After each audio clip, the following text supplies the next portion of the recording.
Now, 10th question for the miscellaneous exercise is the sum of three numbers in GP is 56. अब बेटा मैंने आप लोगों को पहले भी बोला था कि जब हम लोगों ने तीन नंबर लेने हैं तो किस तरह से लेने हैं. Let the three numbers in GP are A, AR and AR square. और given that इन तीनों का सम जो है a plus AR plus AR square is equals to 56 given है हम लोगों को. This is equation number 1.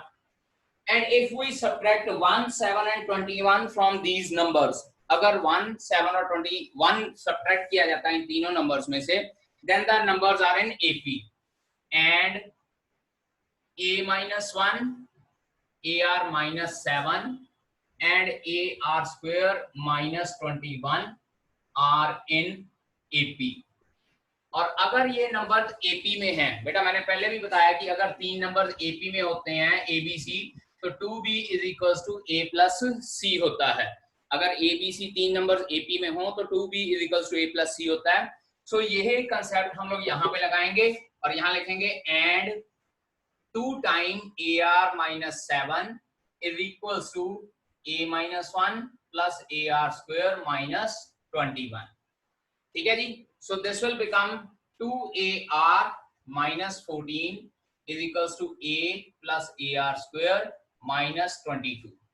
AR वाली टर्म इधर ले जाते हैं और 22 को उधर ले जाते हैं, तो हमारे पास बचेगा A plus AR square minus 2AR. Check कीजिए बेटा, मैंने इसको इस तरफ ले आया हूं और उसके बाद 22 minus 14.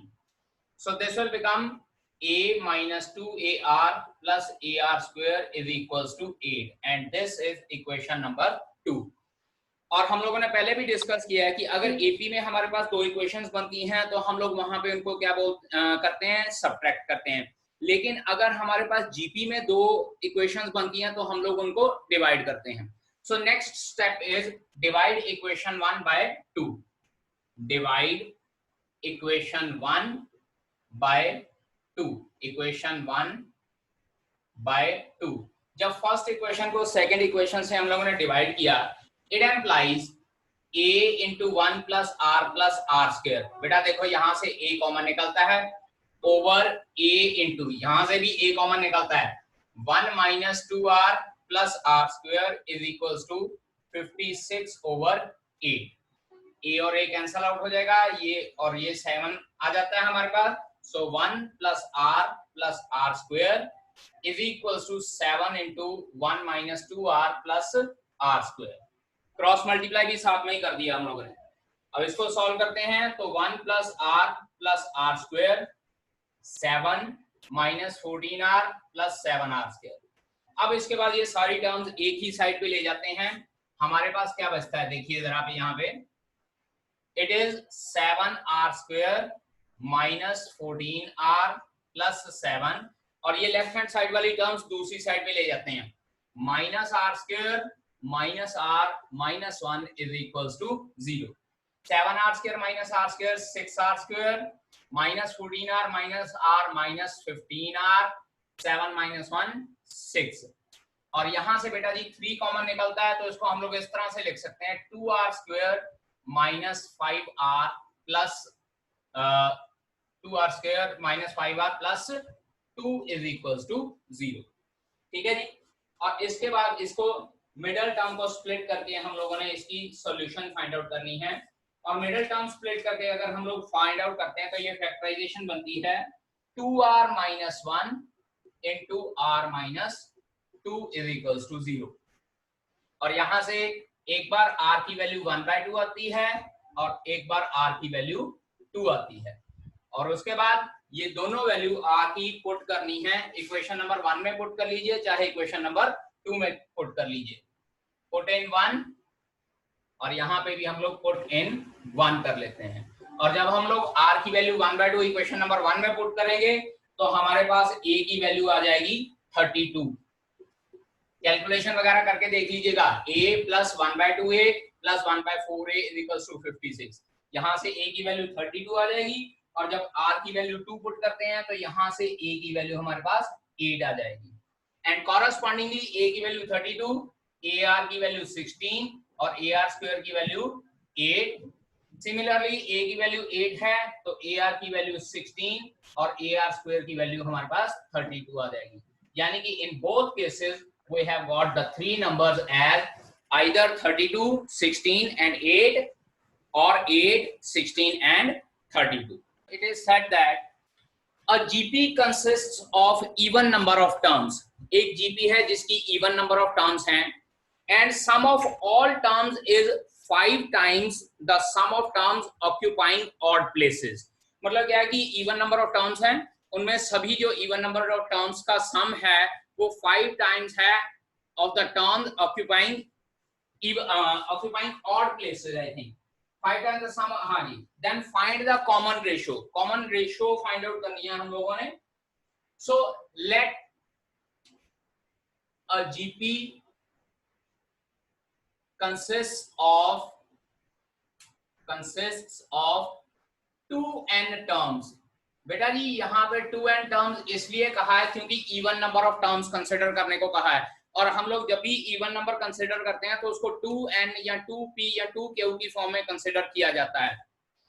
Let a GP consist of 2n terms. It implies हम लोग लिख सकते हैं GP will be AR, AR square, AR cube, AR raised per 4 and so on, AR raised per 2n minus 2, AR raised per 2n minus 1. अब ये मेरे पास 2n terms की GP हो गई है, ठीक है जी. अब यहाँ पे मुझे ये कहा गया है कि sum of all terms is 5 times the sum of terms occupying odd places. अब यहाँ पे ऐसे पहले लिख लेते हैं, this will be equation number, या ऐसे करते हैं इसको फर्स्ट लिख लेते हैं. Let the terms occupying odd places,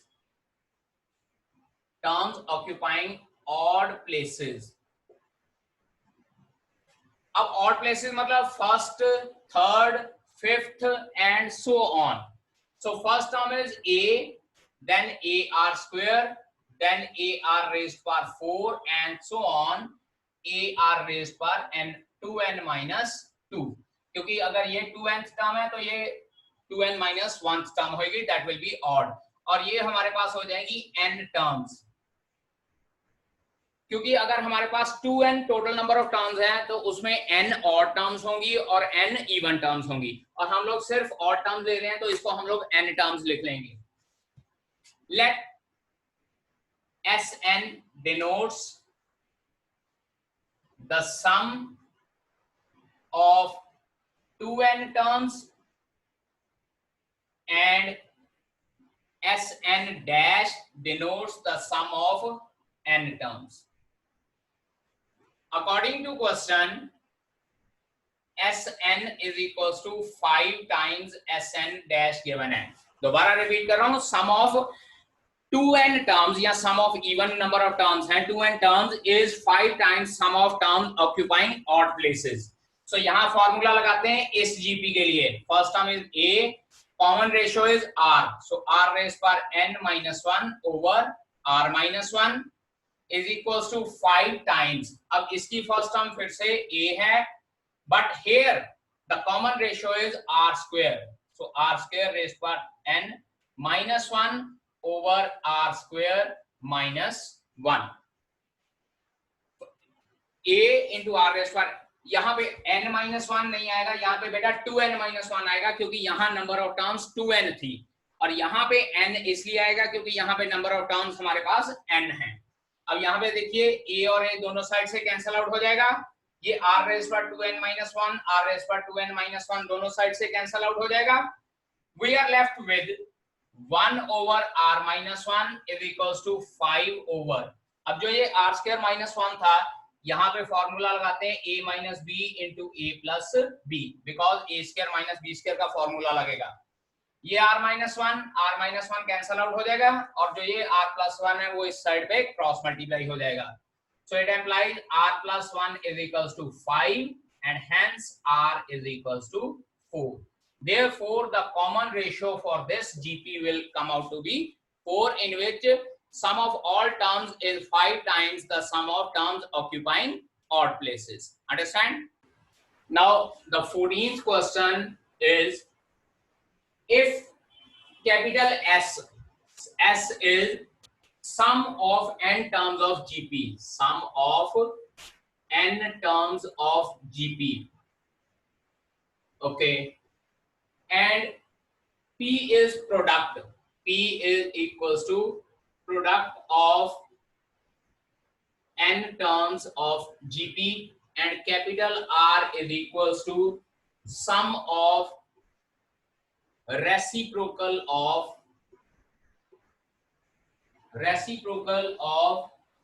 n terms of GP, n terms of GP. ये चीजें हम लोगों को गिवन है, and we need to prove p square r raise पर n is equals to s raise पर n. अब पहले let the GP is ar square, ar cube, and so on, ar raised par n minus 1. अब according to question,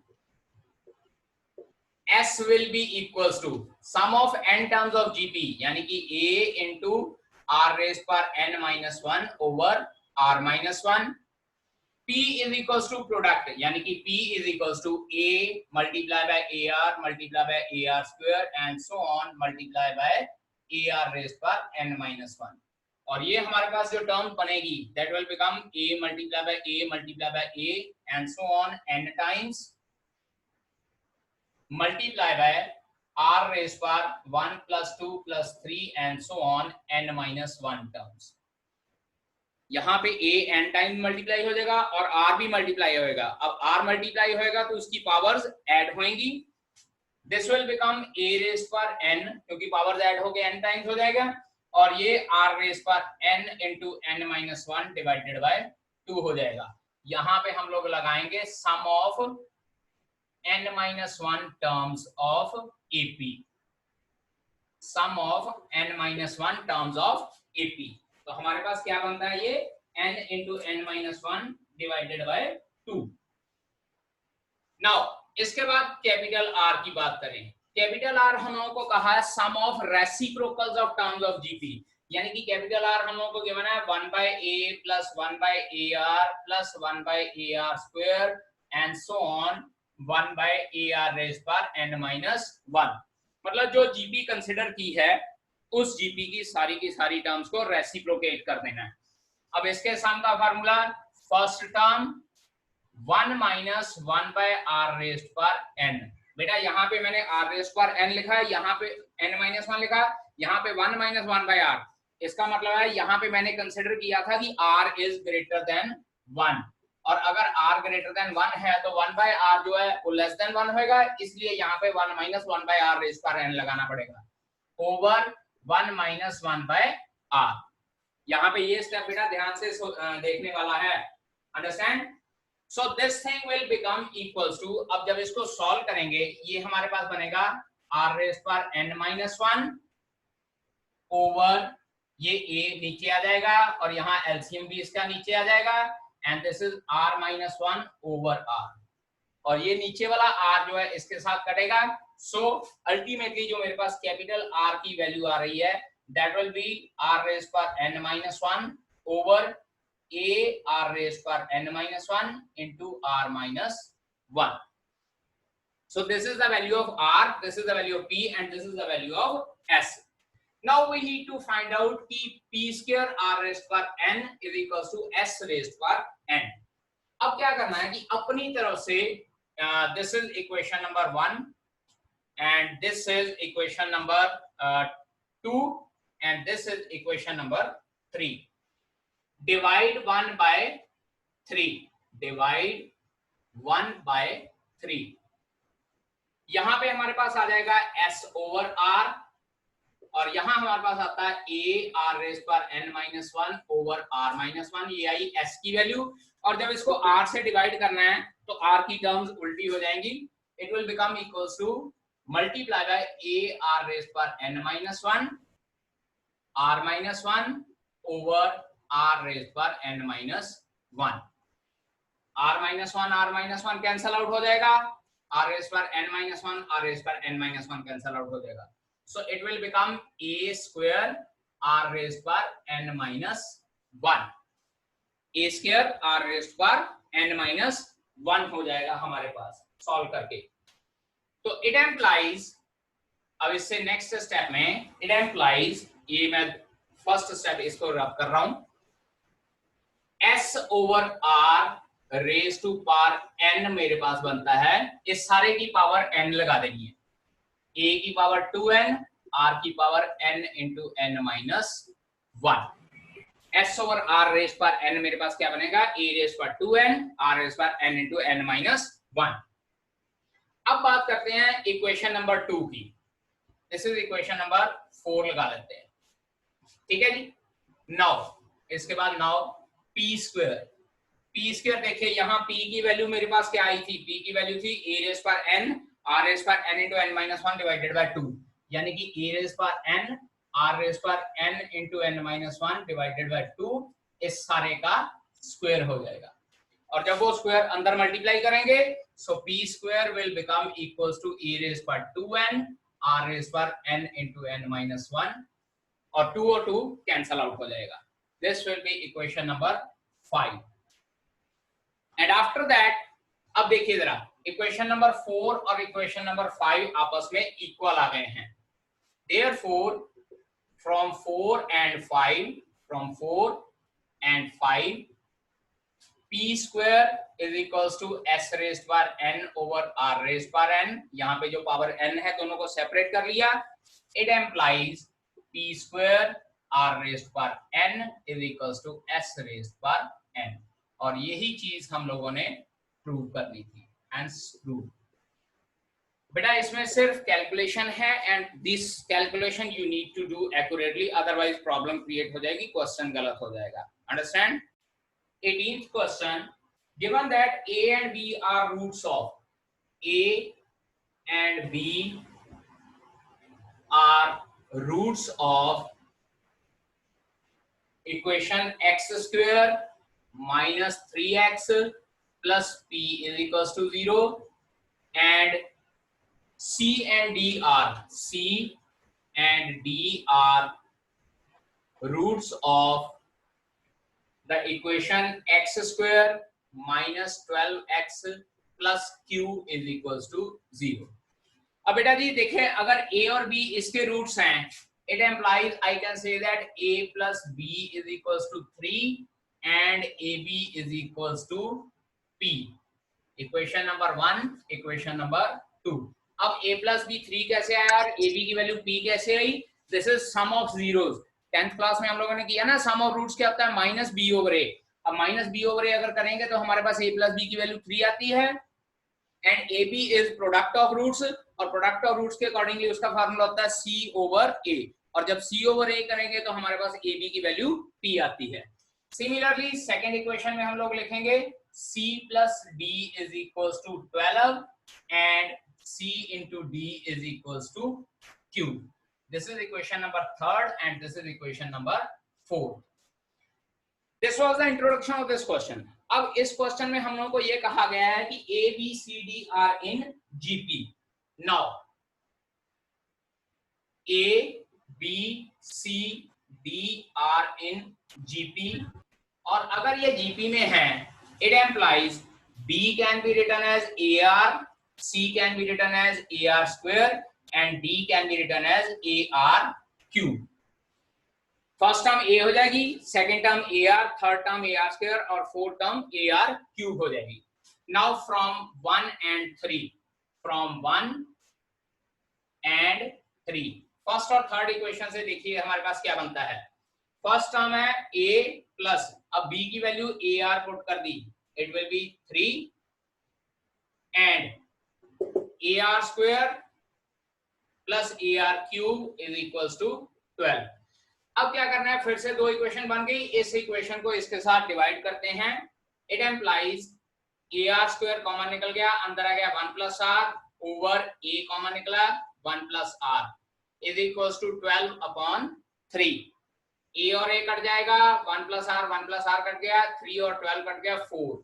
are square की value हमारे पास 4 आ गई है, it implies r is equals to 2। R की वैल्यू हम लोग 2 कंसिडर कर सकते हैं। वैसे अगर प्लस माइनस लेना है तो प्लस माइनस भी ले सकते हैं, कोई फर्क नहीं पड़ेगा, क्योंकि बाद में जब हम लोग इस इक्वेशन में सॉल्व करेंगे, पुट करेंगे, तो हमारे पास वो स्क्वायर की टर्म ही आ जाएगी। तो that's why no need to take plus minus. अगर आप प्लस माइनस लेना चाहते हो तो प्लस माइनस भी ले सकते हो। आर की वैल्यू आपके पास आ गई है 2। अब आर की वैल्यू 2 आ गई है, therefore from equation number 2 and 4। अब बात करते हैं इक्वेशन नंबर 2 और 4 से। Now from 2 a into AR is equals to P, यानी कि हमारे पास a square into 2 is equals to P आ गया। It implies P is equals to 2a square। इसको इक्वेशन नंबर 5 लिख लेते हैं। फ्रॉम 4 चौथी इक्वेशन से देखें क्या बनता है, AR square into AR cube is equals to Q। It implies a square into 2 raised to power, ये हमारे पास बनता है c की value AR square AR cube, ये बनती है हमारे पास 2 raised to power 5 is equals to Q। It implies Q is equals to 32a square, equation number 6। अब इसके बाद बेटा हम लोगों को कहा है Q plus P is to Q minus P। Now Q divided by P, Q को P से डिवाइड करते हैं, 32a square over 2a square, ए स्क्वायर कट जाएगा, ये हमारे पास आता है 16/1।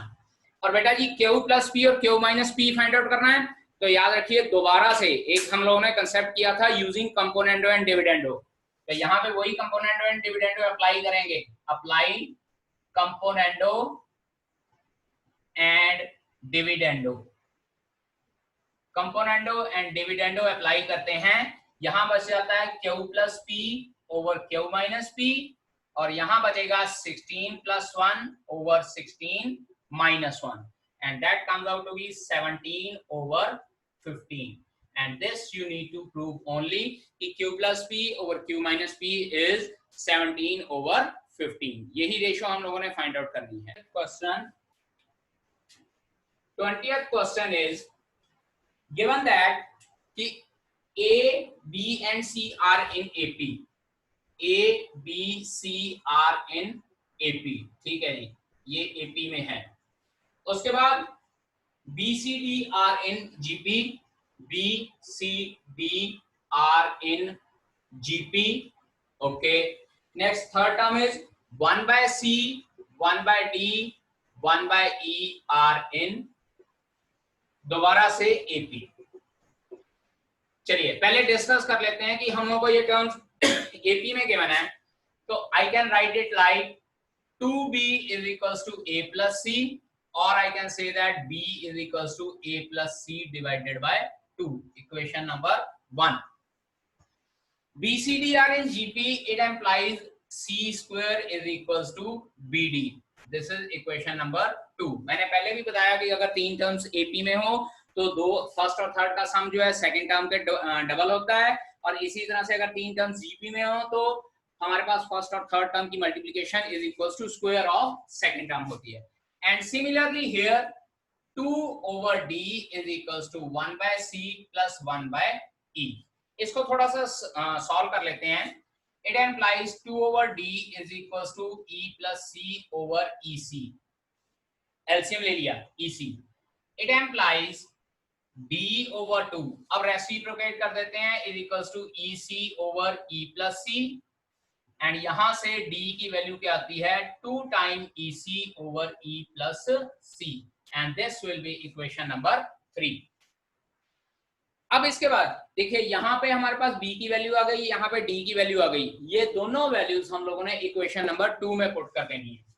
Put equation 1 and 3 in 2, so c square is equals to, पहले तो b की वैल्यू पुट करते हैं a plus c over 2 multiply by d की वैल्यू पुट करते हैं 2 time ec over e plus c, ये 2 और 2 कैंसिल आउट हो गया, a plus c को मल्टीप्लाई करते हैं 2ae नहीं 2ae सीधा aec plus ec square, AEC plus EC square over E plus C, and this will become equals to C square is equals to, बेटा numerator में से C कॉमन निकलता है और E भी कॉमन निकलता है, ऐसे करते हैं EC बाहर निकाल देते हैं, A plus C over E plus C, ये C और ये C स्क्वायर कट जाएगा और जो ये E plus C है क्रॉस मल्टीप्लाई हो जाएगा, it implies C into E plus C is equals to E into A plus C,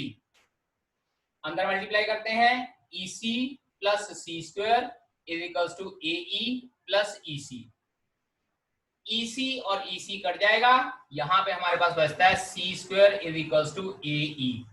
अब जरा इसको इक्वेशन नंबर 2 के साथ कंपेयर करके देखें, C square is equals to BD तो C square is equals to AE, इसका मतलब क्या है कि C जो है AE के मिडिल टर्म में है, या we can say that it implies A, C and E are in GP, A, C and E are in GP, और यही चीज हम लोगों ने प्रूव करनी थी, hence prove for this question, understand? Chapter permutations and combinations. Okay students, Thank you sir.